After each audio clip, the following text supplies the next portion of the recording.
ওই চেয়ারে বসাইয়া শোয়াইয়া শেখ হাসিনাকে ইলেকট্রিক শক দিতে হবে মাননীয় স্পিকার। এখনো প্রশাসনের বিভিন্ন চেয়ারে আওয়ামী লীগের দোষর নয়, আওয়ামী লীগের নেতারা বসে আছে। নৌকার তলা গেছে ডুবি, লাঙ্গলে নাই চাষ, ডিজিটাল পাল্লায় মাইপা দেখি ধানের শীষ পাস। 2 মিনিট ধরে 1 মিনিট হবে না মাননীয় স্পিকার?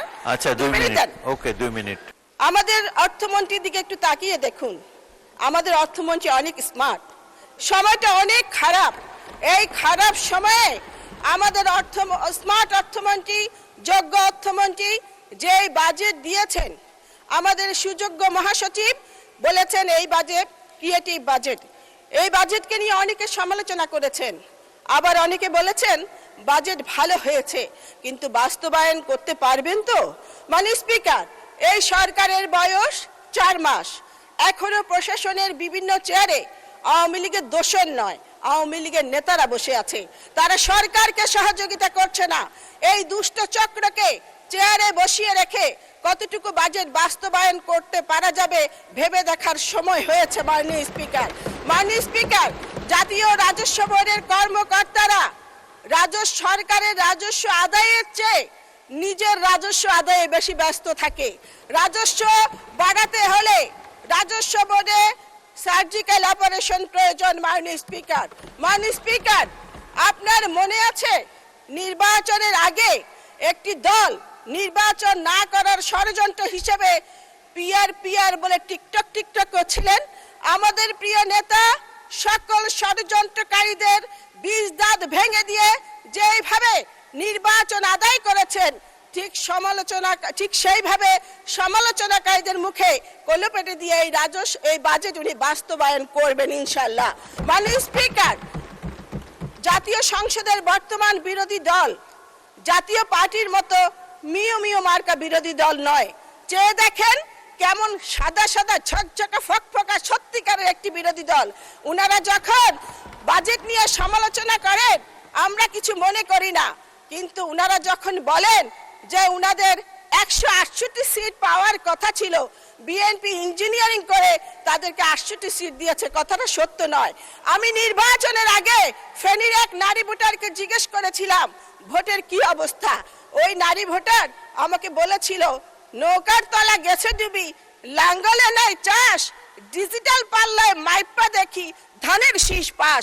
মাননীয় স্পিকার, আমাদের নেতা জনাব তারেক রহমানের উপর এদেশের মানুষের আস্থা এবং বিশ্বাসের কারণে আমাদের এই ভূমিধস বিজয়। মাননীয় স্পিকার, নিত্য প্রয়োজনীয় দ্রব্যের উপর কর ছাড় দেওয়া হয়েছে।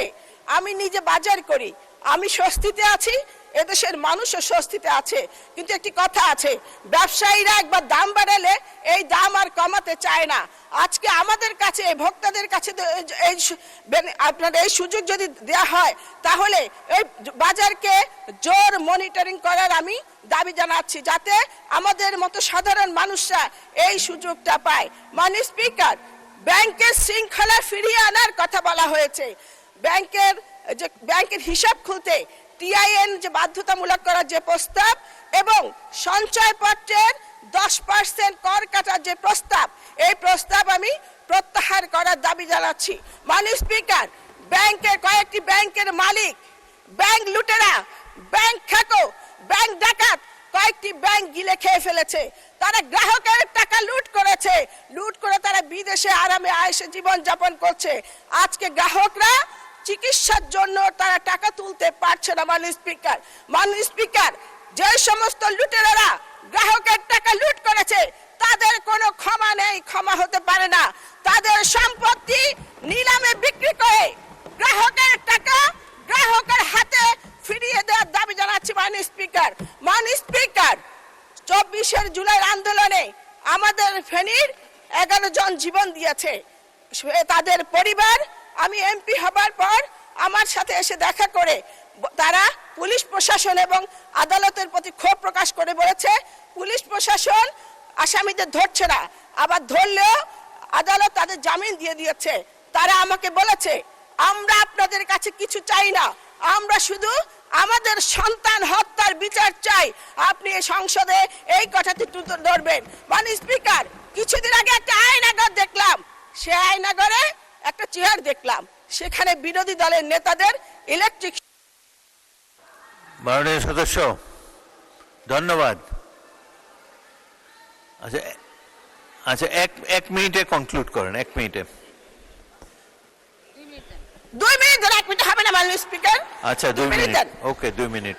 মাননীয় স্পিকার, যে চেয়ারে বিরোধী দলের নেতাদের ইলেকট্রিক শক দেওয়া হতো, আমার দাবি শেখ হাসিনাকে ফিরিয়ে এনে ওই চেয়ারে বসাইয়া শোয়াইয়া শেখ হাসিনাকে ইলেকট্রিক শক দিতে হবে। মাননীয় স্পিকার, স্বাস্থ্য খাতে ইতিহাসের সর্বোচ্চ বাজেট বরাদ্দ দেওয়া হয়েছে।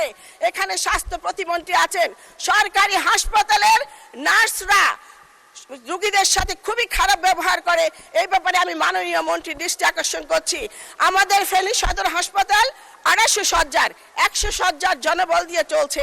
সেখানে অনেক জায়গা খালি পড়ে আছে। সেখানে একটি মেডিকেল কলেজ প্রতিষ্ঠার আমি দাবি জানাচ্ছি। ফেনীতে লালফুল ফ্লাইওভারের দাবি জানাচ্ছি। ফেনীতে একটি পাবলিক বিশ্ববিদ্যালয় দেওয়ার দাবি জানাচ্ছি। বাসাবাড়িতে দীর্ঘদিন গ্যাস বন্ধ রয়েছে, গ্যাস সংযোগ দেওয়ার দাবি জানাচ্ছি। এলপিজি সিলিন্ডারের অনেক দাম, এই দাম কমানোর প্রস্তাব করছি। আমাদের ফেনীর নারী মা বোনেরা একটি ফ্যামিলি কার্ডের জন্য অধীর আগ্রহে অপেক্ষা করছে। আমি সেখানে দ্রুত শীঘ্রই ফ্যামিলি কার্ড চালুর দাবি জানাচ্ছি। মাননীয় সমাজ কল্যাণ মন্ত্রীর আমি দৃষ্টি আকর্ষণ করছি। মাননীয় স্পিকার, এই সরকারের 4 মাস, বিরোধী দল বলে যে আরেকটি আন্দোলনের জন্য প্রস্তুত হন, বিপ্লবের জন্য প্রস্তুত হন। আমি ওনাদের কাছে বলতে চাই, আপনারা আমাদের প্রধানমন্ত্রীর প্রতি আস্থা রাখুন, প্রধানমন্ত্রীকে সহযোগিতা করুন। আপনাদের অনৈক্যের কারণে আমাদের যদি দানব হাসিনা, আল্লাহ না করুক আবারও যদি দানব হাসিনা ফিরে আসে, যারা ফেসবুকের প্রোফাইল লাল করেছিলেন, জীবনটা কালো করে ছাড়বে। মূল্যস্ফীতি, কর্মসংস্থান, বিনিয়োগ, সমস্ত চ্যালেঞ্জ মোকাবেলা করে আমরা জনাব তারেক রহমানের নেতৃত্বে এগিয়ে যাব। We shall overcome. আমরা করবই জয়। ধন্যবাদ মাননীয় স্পিকার।